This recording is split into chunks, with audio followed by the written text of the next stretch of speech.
So GlassLab is a groundbreaking partnership between some really great organizations that want to make a change in education.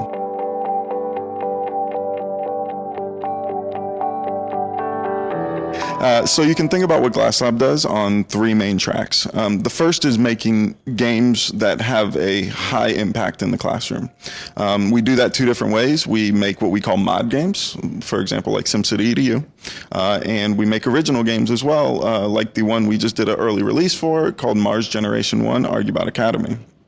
We're also building GlassLab Game services, which would be the second track, where we are building tools and services that will allow game developers who are trying to do the same work that we're doing, give them a seamless pathway into the classroom. And then the third track is our research track. So everything that we do has research behind it. We're putting out a series of white papers on that research about the efficacy of our games, as well as how we build these types of games so other people can do the same type of work. All of GlassLab's games, SimCity EDU, Mars Generation 1, and any game that we develop is going to have thorough reporting that comes along with it so teachers can understand not just a snapshot of what a student knows or what a student has memorized for that matter, but how they're growing over time, how they're changing, what their strengths and weaknesses are, what their needs are, and we can reflect that in real time to a teacher. But I can tell you from experience and seeing this in the classroom that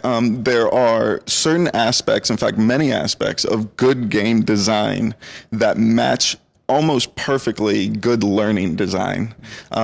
For example, levels in a game. I can't beat a level of a game until I master the thing that I need to do to beat that level. It's the same with good learning design, right? You want the student to master certain aspects of the curriculum or what they're trying to learn before they move on to the next thing, so they're not starting the next subject matter at a deficit. And there's a lot of other things in game design that really are both motivating and provide students the engagement and the perspective that they need in order to really want to learn more and believe that they can learn more.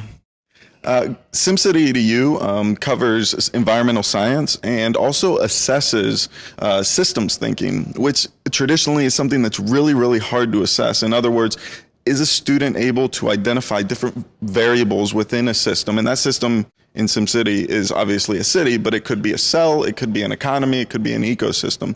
Are they able to see the different components in that system, understand the relationships they have to one another, and then make a decision on how to change the variables in that system in order to get to a certain outcome? And that's really cross-cutting across all sorts of different standards.